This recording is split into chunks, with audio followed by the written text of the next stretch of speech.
In 12th century England, the Earl of Warwick visits a notorious witch and her group. He bursts into her home, accuses her of crimes against God, but offers her a chance to survive if she meets one condition. The Earl tells her that a French count plans to marry the king's daughter, but he believes he should be the one to marry her, so he wants the witch to stop the wedding. He orders her to attend the banquet the next night and kill the count there. The Earl offers her some gold, but wants proof of her powers first. The witch confidently demonstrates her magic by making a dragon appear from her bubbling cauldron. Scared but convinced, the Earl quickly throws her the gold and leaves, warning her to follow through with the plan or face being burned at the stake. The next morning, Count Thibaut Malfait and his group head to the kingdom for his wedding. While the Count's family rides in carriages, his lowly servant André walks because he isn't a nobleman. He tries to sit at the back of a carriage, but is kicked out by the Count's father, reminding him of his peasant status. On their journey to the castle, they come across some men looting a woman's property. Thibaut felt obligated to follow his family's code of honor, so he bravely jumped in to stop the group of men from stealing. His family urged André, the servant, to assist his master. André obeyed, but he stayed hidden behind a tree and only warned Thibaut about incoming attacks. Eventually, Thibaut successfully defeated the thieves, and they continued their journey to the castle. Although Thibaut appeared fearless in every situation, he was still a human vulnerable to magic and sorcery. When they arrived at the castle, Thibaut caught sight of his future bride, Rosalinda. He immediately approached her and complimented her. Charming Rosalinde. She guided him to a private area and gave him a locket containing a lock of her hair. As they leaned in to kiss, Rosalinda's maid interrupted, reminding them that kissing before marriage was forbidden. That evening, the grand wedding banquet began. The Count feasted with the other guests, tossing his leftover food scraps behind him, which André and the other peasants gratefully collected to eat. Meanwhile, the witch poured a special potion into Rosalinda's cup, telling the Earl that it would cause her to hallucinate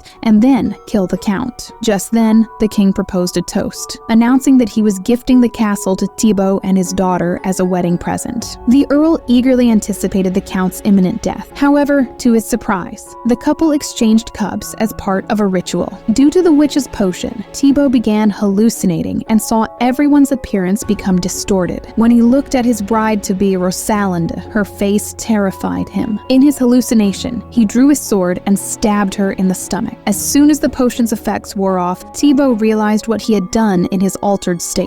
Believing witchcraft made him commit this act, he ordered André to find him a wizard. Hours before Thibaut's scheduled execution, André brought a wizard to his cell, disguising them as priests to perform his last rites. The wizard concocted a potion that he claimed would transport Thibaut back to the moment right before he killed Rosalinde. As they spoke, André secretly stole a golden religious vessel. Thibaut, worried the potion may be poisonous, instructed André to take a sip first to test its safety. After confirming it was not toxic, Thibaut drank the potion as well. The wizard then cast a spell, sending Thibaut and André hurtling through time. They ended up in the 21st century at a museum in Chicago. The museum visitors mistook them for part of an exhibit until they suddenly came to life, frightening everyone. Thibaut and André wandered the museum until finding an elevator leading to a parking lot. Mistaking a parked car for a fearsome dragon from hell, they unintentionally destroyed the vehicle. Shortly after destroying the car, Thibaut and André knelt before an altar, hoping to be forgiven for using black magic. However, the police suddenly surrounded them. It turned out that Dr. Brady, the museum director, had called the authorities. He also brought in Julia Malfait, a museum employee who looked strikingly similar to Rosalinda. The police said the men had items from the 12th century that didn't belong to the museum, surprising Julia. She then noticed one of them wearing a ring with her family's coat of arms. Curious to meet these arrested men, Julia went to where they were being detained. To Thibaut's amazement, he saw someone who appeared to be Rosalinde in person. Thibaut apologized to Julia for his actions, though she was confused by what he meant. She politely explained she was not Rosalinde, but Thibaut insisted she was his bride-to-be. He showed her the locket containing hair that he said belonged to her. As Julia tried to understand Thibaut's perspective of her as Rosalinda, she almost kissed him, but Dr. Brady stopped them. Brady told Julia to leave, while the police began beating Thibaut and André. As Julia departed, departed, she heard one of the men shout, "Courage is our creed," her family's motto. Realizing their potential connection, Julia prevented the men from going to jail by claiming Thibault was her long-lost relative. She proved this by providing newspaper articles about the disappearance of Count Thibault Malfait. As the last living member of the Malfait family, Julia inherited Thibault's estate. Thibault then realized the wizard had accidentally sent them far into the future instead of the past. He understood that Julia was not his beloved Rosalind, but actually his descendant many years later. Meanwhile, Julia called her fiancé Hunter to inform him that Thibault was alive. While on the call with Julia, Hunter's secretary Amber seductively flirted with him in his office.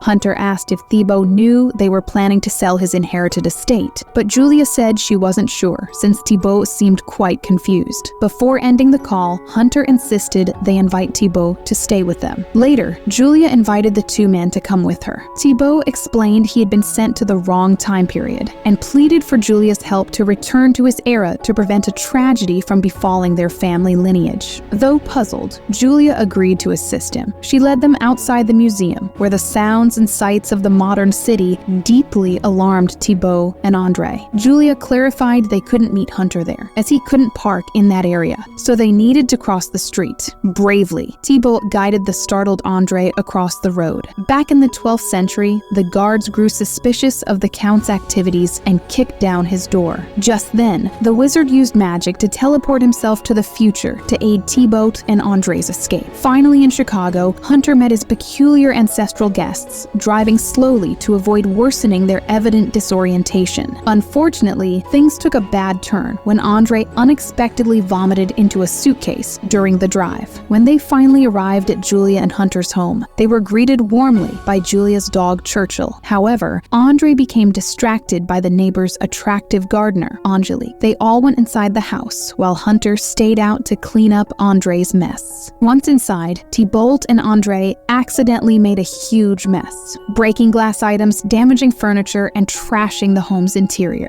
When Hunter joined them, he was shocked to find the house in disarray and confused why the servant Andre was eating the dog's food. To try to contain the chaos, Julia instructed her messy guests to clean up in the bathroom. Julia then went upstairs to discuss the situation with her fiancé Hunter, who was visibly upset about their unruly house guests. Julia firmly reminded him that Thibault was a long-lost family relation. This caused Hunter to storm out angrily, only to catch Thibault and Andre playing with the toilet water. Alarmed, Julia led them upstairs to the bathtub instead. However, the guests poured a mixture of cleaning supplies and soaps into the tub, including a large bottle of expensive Chanel perfume. Later, when Amber called Hunter, their intimate conversation was interrupted by strange noises from Andre in the background. After this incident, everyone prepared themselves to go out for a fancy dinner at a restaurant. At the fancy restaurant, Andre the servant ate Thibault's leftover food scraps off the floor. Julia insisted he should dine properly with them at the table, but this new comfort made Andre act too boldly. He started grabbing food directly off the plates of passing waiters, causing Hunter to become very stressed. Later, when Andre went to the restroom, he became fascinated by the unique design of the urinals and air fresheners. Meanwhile, Hunter explained his plans to sell Thibault's inherited estate, but Thibault argued that Hunter couldn't make decisions about Malfait family property. He encouraged Julia to share her stance, and reluctantly, she expressed reservations about Hunter's plans. In another part of the restaurant, Andre stole a raw chicken and attempted to cook it over the fireplace, but the staff caught him in the act. Panicked, he dropped the chicken and returned to his seat, with the staff following closely behind him. Though annoyed, Julia subtly laughed at the ridiculous situation. Later, as they waited for the valet to bring their car, Andre offered Hunter one of the air fresheners he had pocketed, thinking it was candy. While Thibault and Julia realized it was not food, Hunter remained oblivious and actually enjoyed the strange taste. Meanwhile, the wizard arrived at the museum and asked the guard, Mitchell, if he had seen Thibault. Confused by how the wizard seemed to appear out of nowhere,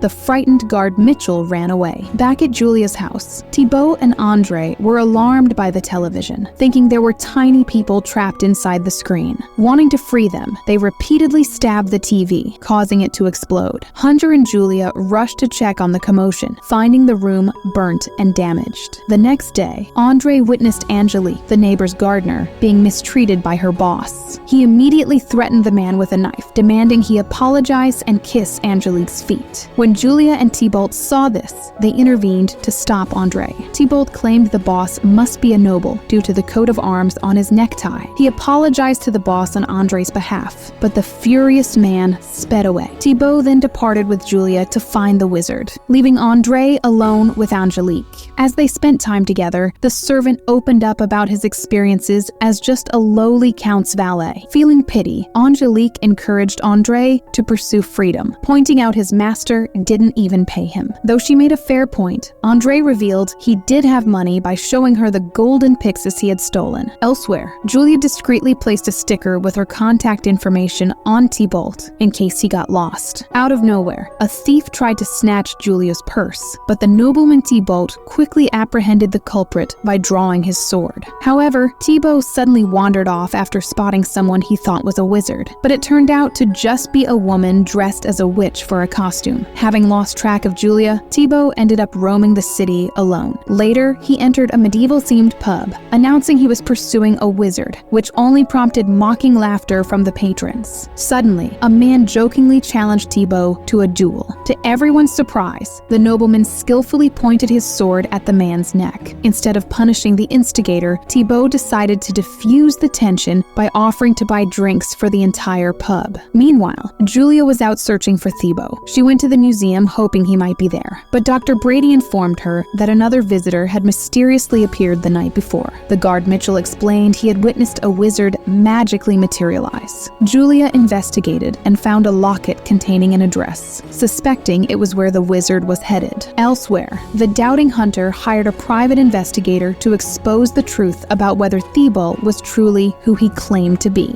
Back at the pub, the owner called Julia using the contact number on Thibault's sticker, letting her know his whereabouts. She immediately went there and found the drunken count joyfully celebrating. Though he didn't want to leave, when Julia mentioned the wizard's potential location, Thibault readily agreed to go with her. Soon after, Julia and Thibault found the motel where the wizard was staying. The old wizard was shocked to see Julia, but Thibault explained she was his descendant from the future. This revelation gave the wizard hope, as he revealed he had created a potion to send Thibault back to his original time period, which would be ready by sundown. With this news, Thibault left to go retrieve Andre. However, as he and Julia were descending the motel stairs, a loud explosion drew them back upstairs. To their dismay, they found the wizard had been killed by his own magic. Meanwhile, Andre and Angelique sold the jewels from the golden pyxis Andre had stolen, giving them money to go shopping and explore the modern city together. While dining at a restaurant, Angelique encouraged Andre to embrace his freedom from serving Thibault, since he was a free man in America. With the wizard gone, Julia reassured Thibault that living in the present era wasn't so bad, and she would help him adjust. Thibault thanked her, noting she had the brave lion heart that ran in her lineage. However, Julia didn't see herself as particularly courageous, so Thibault taught her how to properly wield a sword.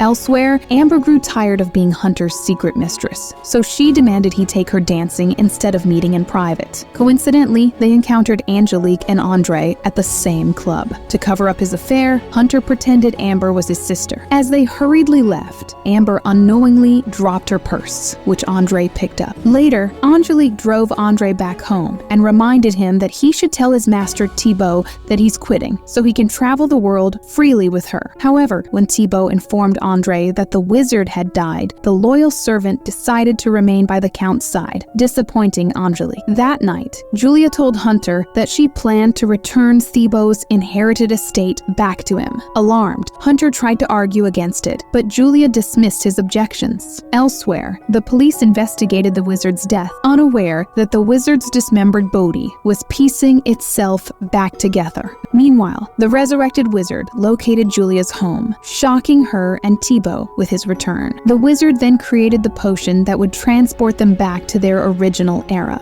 As Thibault prepared for his departure to the past, Andre informed him that he would not be returning with the count, instead choosing to stay behind with Angelique. Enraged, Thibault reminded Andre that he was his servant property, but Julia intervened, saying Andre simply wanted the freedom that everyone desires. Thibault Thibault conceded to Julia's wise point, earning André's eternal gratitude. Before reuniting with Angelique, André handed Julia the purse he had recovered, explaining it belonged to Hunter's sister, Amber, who dropped it at the club. When André returned Amber's purse to Julia, she realized her boyfriend Hunter must be cheating on her since he doesn't actually have a sister. As Hunter arrived claiming Thibault was a fraud, Julia finally stood up for herself. She broke off their engagement and beat him with Thibault's sword, declaring, "Courage is my creed." Julia then kicked the unfaithful Hunter out of her home. She and Thibault quickly finished preparing the wizard's potion to return him to the past before the police arrived. It turned out Hunter had concocted a story that Julia had been abducted to bring the authorities after them. Left with no choice, the three attempted to evade the law. They took a cab, but got stuck in traffic as police gave chase. So they stole 2 horses from some officers to reach their destination faster. To traverse the city even quicker, they improbably rode the horses onto a train car. Finally arriving at the museum, they went to the exact spot where Thibault and the wizard first appeared in the present day. As the wizard prepared the potion, Thibault said goodbye to his descendant Julia, asking her to pass down his story to her future children. He handed her Rosalinda's locket, and in exchange, Julia gave him a small hair clip as a gift for his beloved. Thibault and the wizard then drank the potion, transporting them back to 12th century England just before the police could apprehend them. Upon return to his era, Thibault found the medieval halls frozen in time. To reactivate the present moment, he kissed Rosalinde, allowing everything to resume just before she was murdered.